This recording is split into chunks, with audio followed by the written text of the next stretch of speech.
আসসালামু আলাইকুম, কেমন আছেন সবাই? চলে আসলাম গ্রামের বাড়িতে ব্লগ ভিডিও নিয়ে। তো গ্রামের বাড়িতে আসার পর হচ্ছে নিত্য নতুন সব খাবার খাচ্ছি। আজকে ছিল বেগুন ভাজা, তারপর পাঙ্গাস মাছ ভুনা, তারপর ছিল ডাল। বাসায় হচ্ছে আমি ২ পদ ছাড়া কোনো আইটেম বাড়তি করি না। অনেক সময় ডাল, ভাজি বা মাছ, ডাল, তারপর হচ্ছে মাংস বা ডাল এরকম আর কি। তো আজকে কারেন্ট ছিল না, পরে হচ্ছে খাবারটা নিয়ে আমি বারান্দায় বসেই খাচ্ছিলাম। কারণ অনেক বৃষ্টির দিন, আবার এমনিতেও গরম ঠান্ডা যেটাই হোক না কেন গ্রামের বাড়িতে কারেন্ট খুব ডিস্টার্ব করে সব সময়। আর এখন তো একটু বেশিই করছে, কারেন্ট নেই বললেই চলে। পরে হচ্ছে ভাত খাওয়া শেষে আমি একটু আচার খাচ্ছিলাম। গ্রামের বাড়িতে তো আম উঠতে না উঠতেই আচার দিয়ে দিচ্ছে আমার শাশুড়ি, অনেক ২-৩ রকমের। তো আমি হচ্ছে অনেক সময় যাওয়ার সময় নিই, অনেক সময় নিই না। কারণ হচ্ছে আচার যতদিন থাকে সবারই কম বেশি খাওয়া হয়ে যায়। আবার হচ্ছে তারাও কন্টিনিউয়াসলি ভাতের সাথে খায়। যার কারণে হচ্ছে আমিও খেয়েই আসি। কখনো ঢাকায় আমি আচার বা কিছু নিয়ে আসতে পারি না। তারপর অনেক বোঝাও হয়ে যায়। পরে ওর আব্বু বলতেছিল খাবার-দাবার শেষে যে একটু কফি বানাও। তো আমি আর আমার হাসব্যান্ড খাবো। আমার শ্বশুর শাশুড়ি কফি চা এগুলো তেমন একটা বেশি পছন্দ করে না, সকাল একটা টাইমে খায়, তারপর আর খায় না। তো দুজনের জন্য আমি কফি বানাচ্ছি।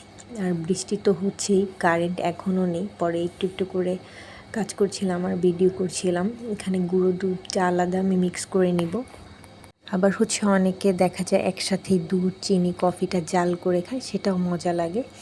তো যাই হোক, আমি হচ্ছে এভাবেই করে নিচ্ছি। আমার হাসব্যান্ড আবার একসাথে দুধটা জাল দিলে সে পছন্দ করেন না। তো এই জন্য আমি আলাদাই করে দিচ্ছি তাকে। কফিটা খেতে খুবই দারুণ ছিল, আর অল্প পরিমাণে আছে, আরেকবার খেলেই শেষ হয়ে যাবে। সেটা হচ্ছে আমার শ্বশুরের এক আত্মীয় বিদেশ থেকে দিয়েছিল। রোজার ঈদে আমরা সেটা খেয়েছি কিছু, আর অল্প একটু আছে, এটাও শেষ হয়ে যাবে। তো কফিগুলো নিয়ে চলে গেলাম একটু খাওয়ার জন্য বারান্দায়। আর বাহির ঘরে যেহেতু অনেক গরম, কারেন্ট নেই, বৃষ্টি হলে কি হবে, একদম খুব খারাপ অবস্থা। কাপড় চোপড় যেন শুকাচ্ছেই না, তারপর বাচ্চারা বাহিরে যেতে পারছে না, আমরা একদম ঘরের মধ্যে বন্দি। বাহিরে প্রচণ্ড পানি, কাদা। একটু বারান্দায় থাকলে ভালো লাগে আর কি। জায়গায় জায়গায় অনেক গাছ, কিন্তু প্রচুর পানি জমে গিয়েছে। কফিটা খেয়ে নিলাম আর বাহিরের পরিবেশগুলো দেখছি। সামনে অনেক গাড়ি ঘোড়া যাচ্ছে, যেহেতু কোরবানির ঈদ, অনেকেই গরু ছাগল নিয়ে যাচ্ছে, এখান থেকেই দেখা যায়। দেখতে খুবই ভালো লাগতেছিল। আমার কাছে মনে হয় ছেলে বা মেয়ে যেই হোক না কেন, প্রত্যেকটা মানুষের জীবনে প্রতিষ্ঠিত হওয়া দরকার।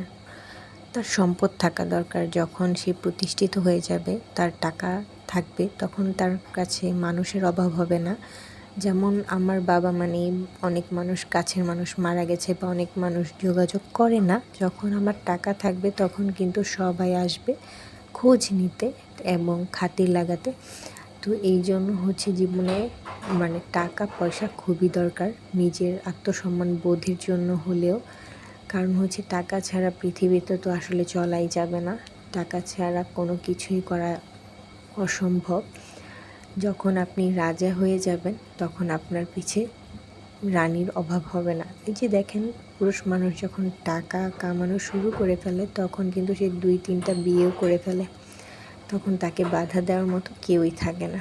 আর যখন একটা নারী চাকরি করে, তারপর টাকা কামায়, তখন কিন্তু সে তার স্বামীর সংসারটাও ছেড়ে দিতে 1 মিনিটও ভাবে না। কিন্তু আপনি এখন বলবেন যে হ্যাঁ, স্বামীর সংসার ছাড়া কি খুব ভালো কথা নাকি? কিন্তু না, টাকা কামানো দরকার। আপনি স্বামীর সংসার যারটাই করেন না কেন, আপনি আপনারটা বুঝেই করবেন। আবার হচ্ছে টাকা হলেই যে ছেলে মানুষের বিয়ে করতে হবে তাও কিন্তু না। সে তার একটা বউকে নিয়েই কিন্তু থাকতে পারে, তাই না? সবার মন মানসিকতা তো আর এক না।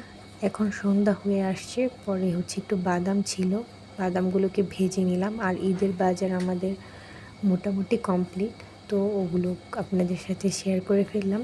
এখন বাদামগুলোকে ডিব্বায় ঢেলে নামাজ পড়তে চলে যাব।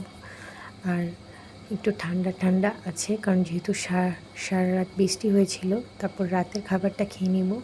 আজকে হচ্ছে রাতে লাউ দিয়ে কই মাছ আর হচ্ছে শাক দিয়ে ডাল। বাসায় আবার মেহমান আছে, যার কারণে হচ্ছে মানে কয়েক পদের আইটেম থাকে। আর এই যে পাঙ্গাস মাছের তরকারিটা বাসি, সেটা হচ্ছে আমি খেয়ে নিব। পাঙ্গাস মাছটা খুবই মজা ছিল।